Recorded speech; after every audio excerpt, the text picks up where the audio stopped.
Philadelphia's quiet start to free agency just came to a screeching halt, as Howie's first official external signing, it's a big one. And with Q and Coop already on the roster, I'd be terrified right now if I was an NFL wide receiver.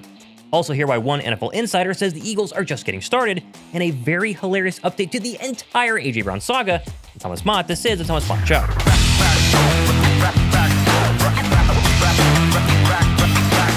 Well, just when some fans were starting to question Howie's magic, Bears GM dropped a bomb, adding a star cornerback on a cheap prove-it deal to create one of the best defensive back tandems in the entire NFL.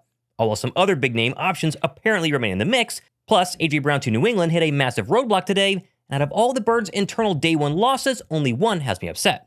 Also, in honor of Jordan Davis being the first contract extension Philadelphia signed a couple of days ago, the giveaway this week is going to be the Jordan Spectre art. You see it here on your screen. Thick 6 Jordan Davis picture. I love this thing right here. If you want to win it, be subscribed, drop a like down below. Why don't you comment JD in the comment section? Also, massive shout out to Nolan Smith and everybody at his foundation for yesterday having myself and Josh Davis down to Savannah to play some golf and hang out. Darren, by the way, you're the man. Thanks so much for treating myself and Josh so well, and it was great seeing everybody. My team did pretty well. We shot 4 under. However, that was 2 worse than Josh's team. They were 6 under, and we did lose to Josh Davis. But of course, Nolan Smith's charity golf tournament, it's easily one of my favorite events of the entire year. If you've never gone to it, go to it next year. It's a great cause. I mean, they do a lot of great charity work in the community. I'll link his foundation down below. Thanks again, Nolan. Darren, we had a blast. Now, I'm sure you've seen this, but Howie Roseman officially made his first big swing of NFL free agency. Oh my gosh, this one's big. Signing former Seahawks Pro Bowl cornerback to a 1-year deal, Tariq Woolen, up to $15 million to be the Birds' new CP2. Which first off, up to $15 million a year means this is an incentive-based contract, meaning he's not going to make $15 million unless he absolutely balls out. That tells me Howie just got a superstar caliber cornerback, potentially, we'll talk about that, for absolutely pennies on the dollar. Now, me calling him a star cornerback, it's going to be controversial, because despite being just 26 years old, he has had a very up and down past 2 years, gathering just 1 interception in 16 games on what was a loaded Seattle Seahawks secondary. And naturally, that's why he is so cheap on this 1-year deal. But the main draw here for Tariq Woolen is not what he did in 2025. It's what he did previously, and also the fact that he's an absolute physical freak. Woolen is 6'4" and ran a 4.26 at the NFL Combine. He's aggressive, flexible, and a huge upgrade over Adoree Jackson. And look, if the Eagles had given him a, 3-year mega deal, I would be very hesitant. But 1 year, up to $15 million, this is a steal for a guy who could slide into a very cornerback-friendly Fangio system, get a lot of action because he's playing alongside Quinyon Mitchell. Howie Roseman just told the rest of the National Football League, and what is a quarterback passing league, you're not throwing on us, right? We got Quinyon on one side, Cooper DeJean in the middle, and then, of course, now Tariq Woolen on the other side. This is the best trio of Eagle cornerbacks in my entire lifetime. Maybe in the history of the Philadelphia Eagles. I know we still have to see if Reek can get back to his 2022, 2023 form. If he does, though, this is the best secondary in the entire NFL. Of course, time will tell. I'd love your thoughts down below. I see this as a huge upside, very low risk, but again, leave a comment below. In the meantime, though, it does sound like Philadelphia is not done because Diana Rossini mentioned after the Woolen signing, they are still looking at a couple of other positions and names, and they are not officially hanging up the hat on signing some more players. So naturally, I figured I'd drop some names I think make sense. Will these come true? I don't know, but take a look. First of which, of course, is a safety. We'll talk about Blankenship in a second, RIP, but Bears free safety Jaquan Brisker has been linked to Philadelphia a lot, and he makes a ton of sense. He was an absolute baller in Chicago this past season. That's obvious. He was all over the field. Go back and watch the film from the Bears' divisional round loss to the Rams. He's a ball hawk. He's physical, plays well in the box. He would fit very, very well in Fangio's defense. But price might be the problem because Brisker wants north of $10 million a year. Philadelphia wouldn't give Reed Blankenship $8 million a year, and so, someone's got to give. Come down in price. Maybe the Eagles become interested, stay where you're at, and Philadelphia sits on the wayside.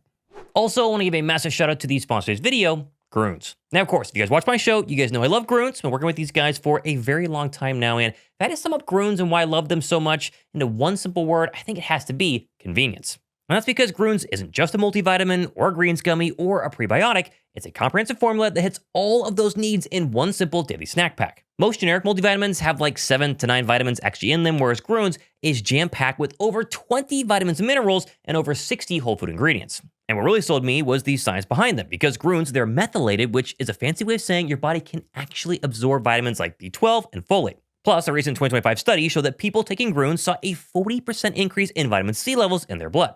And of course, as usual, it has biotin and niacinamide for your hair and skin, plus functional mushrooms for your brain and gut support. And yes, if you're wondering, they taste great. All my friends, they see me taking Groons, little Groons gummies, they say, there's no way these actually taste good. The answer is yes, they taste absolutely fantastic. And so, if you want to try out Groons? Well, now's the best time to go ahead and do it because they're having their best sale of the year, up to 52% off, using my link down below in the description box or scan the QR code over here. Try Groons, trust me, just give it a try. Try it for a month, and I think you're gonna love them. And the exact same thing goes for 30-year-old Trey Hendrickson, who remains unsigned. Pretty crazy, but that's because, according to a brand new report, he wants $30+ million a year. And obviously, he hasn't gotten that, and Philly's not going to pay him the exact same price they could have given to 4, 5-year younger, whatever it is, 26-year-old Jaelan Phillips.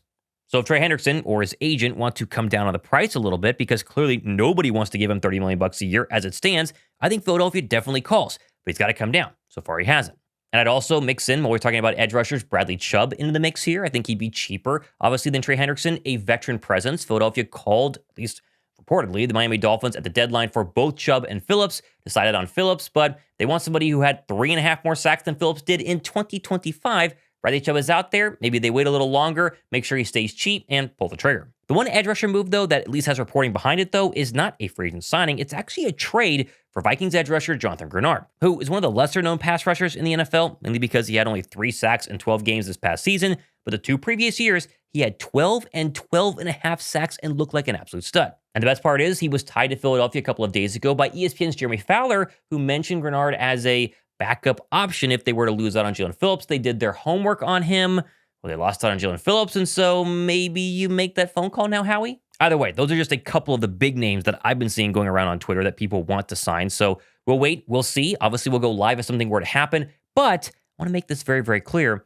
Howie knows what he's doing. There are plenty of other names I didn't mention. David Njoku's name has been thrown around a lot there. Philadelphia potentially interested. What to do with Dallas Goedert, I don't know, but keep an eye on the Birds. They're going to make a move, hopefully an external move at some point soon. Okay, moving on, and let's talk about A.J. Brown, because I don't know about you, but the past 72 hours, the Eagles could at any minute make a trade sending A.J. Brown to the Patriots. And this afternoon, the Patriots seemingly waved their little white flag as they signed wide receiver Romeo Doubs to an $80 million contract to make him Drake May's newest weapon. Which, objectively, come on, this was pretty hilarious, especially for Patriot fans who were promising us on social media, we're about to trade for A.J. Brown, it's going to happen, and yet, instead of getting A.J. Brown, you get Romeo Doubs, who I like as a wide receiver 2 or 3. Didn't have 1,000 yards receiving last year, but he is not A.J. Brown, and if the Patriots are done at receiver, come on, it's pretty funny.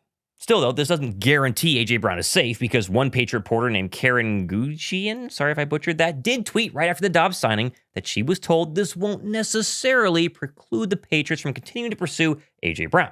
Although, let's be real, it seems like this kind of closed the door on at least the Patriots for now, but there are people around the league who still think he has a chance to go ahead and get signed. So basically, we're going to have to sit tight and deal with this whole dramatic nonsense for at least, another couple of months during the draft after June 1st? I don't know. There are people around the league who think AJ still gets moved, but New England giving that much money to a receiver definitely makes it a lot harder. Will he back up? I don't know, but as it stands right now, AJ Brown is a Philadelphia Eagle. And once again, for the 500th time, the main reason is Philadelphia wants an absolute haul if they're going to trade him before June 1st. And so they could just wait and have a handshake deal after June 1st, get a 2027 first-round draft pick. So just take it all with a grain of salt. But as it stands right now, Romeo Doubs, he's a Patriot. A.J. Brown, he's an Eagle, and it doesn't seem like they're going to mix. Now, of course, going back to the Eagles' moves, or I guess lack thereof, on day 1 of free agency, and honestly, only one internal loss had me upset. The rest made perfect sense. First, though, everyone seems to have missed the fact they did technically restructure Michael Carter's deal to save more money on the cap, but also keep the nickel cornerback / safety on the Birds depth chart for 2026.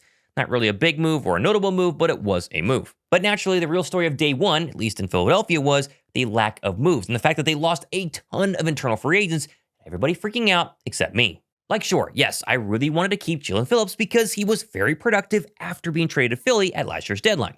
But that was back before free agency when the contract estimates to re-sign him were $17 million to $24 million, and I was like, okay, $24 million a year, I can do that.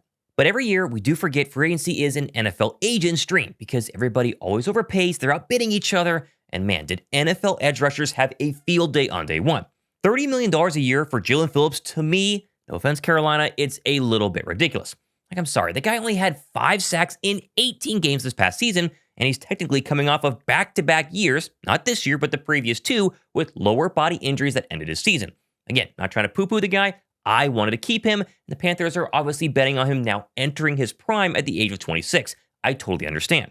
But the big seller for me on why I'm completely fine with the Eagles letting him walk was this graphic right here. Phillips now is the 8th highest paid edge rusher in the entire NFL. Yet all of us, look at this list, we would take all the other edge rushers you see on your screen over Phillips by far without hesitation. And yes, by the way, I was with Nolan Smith whenever this news dropped, and obviously it has a massive impact on him. I asked him about it. He said, you know what? Happy for Jaelan Phillips. Everybody's got to get their money, but it gives me, he was saying, this extra motivation now to try and be the best edge rusher I can possibly be because he knows his time is now really at hand. Be one of the Birds' top edge rushers on their roster and also entering a contract year. This is a big, big move for Nolan Smith. And then, of course, Phillips aside, we can then go down the list for Nakobe Dean, Jahan Dotson. I mean, Atlanta gave Jahan Dotson $10 million in guaranteed money. Again, great for him. Get your bag, but that's a huge amount of money for a guy who would, at best, be the Birds' number 3 wide receiver in this offense. Way too much to pay. And then likewise, Nakobe Dean. Again, I was with him before he got a call from his agent and stepped aside, which I was told on the golf course right before that Dean was between Vegas and the Cowboys. It's now been confirmed by some Cowboy reporters. He chose the Las Vegas Raiders. All, thoughts aside on free agency, Nakobe Dean this, Jahad Campbell that, the fact that he spurned our NFC East rivals and chose the Raiders, thank you, Nakobe Dean. But of course, $36 million a year. Again, great for Dean. Philly was never even going to make a counter offer because they drafted Jahad Campbell. They are fine with Dean walking, as great as he was. And again, I loved him, but they have his replacement for much cheaper. And so with all those losses, they can be justified. They all make sense in the end. You might not like them. I wanted Phillips back. Dean would have been great staying in Fangio's defense. Dotson for a lot cheaper, sure. But they all make sense as to why Howie Roseman did not make a counter or try to go ahead and match the overall offer, except one, and that was Reed Blankenship. You can argue that Reed sometimes struggles in coverage. Sure, like you can argue he isn't a top 5 safety in the league. That's fine, I agree. But you can't argue him only getting $8.25 million a year from the Texans was not a bargain for a veteran who has a ton of leadership and production, and a number Howie honestly should have matched. Like Reed was projected to get north of $11 million per year just last week, which sure, that would have been too much. I understand that. But just getting less than $10 million for a guy Vic Fangio made a captain on the defense and helped call plays and get everybody lined up, I would have kept him. And yes, that's knowing that there are some really good safeties in the NFL draft next month. They might still take one and that can be fine. But does Vic Fangio really want 2 essentially rookie safeties? Makuba will be year 2, but he was hurt a lot. 2 young guys at the backside of his defense? I guess, but I'm not too thrilled. Plus, I mean, come on, the Exciting Whites, it's now broken up. It's just the Exciting White now, and the Exciting Mike's podcast is forever going to be on Zoom going forward. Seriously, though, in Howie we trust, but for the price, I would have kept Reed Blankenship. You could still draft a safety. I would have kept him. I think he's a lot better than a lot of Eagle fans on Twitter make him out to be, but he's gone. He's a Texan. The good news, however, in all of this is that Howie does love his comp picks, and he's going to get even more next April with all these losses, including a 3rd-round pick in 2027 for Jaelan Phillips and 3 6th-round picks for Dean, Reed, and Dotson. But speaking of, this year's comp picks came in yesterday, and the Eagles received an extra 3rd, 4th, 5th, and 6th, bringing their total picks next month to 9, with 4 in the first 100 and 6 in the first 140.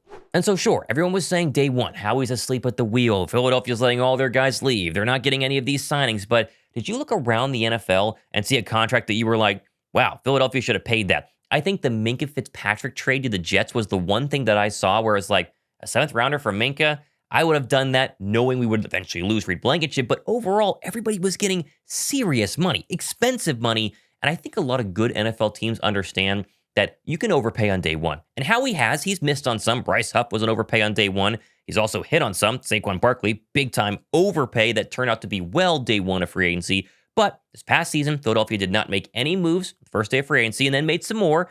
2nd day, 3rd day, couple of trades. They're obviously going to keep doing that here as the days and weeks go by. But I'm okay with everything I saw because it was so darn expensive. And I mean, what do you want to do? You want to give Jaelan Phillips $30 million a year? I personally did not. Now, of course, plenty more stuff happening the next couple of days and weeks. Be sure to subscribe because free agency is still here. There are still plenty of moves to be made. We'll go live. We'll break it down. We'll have shorts. We'll have everything happening. Hit the notification bell as well.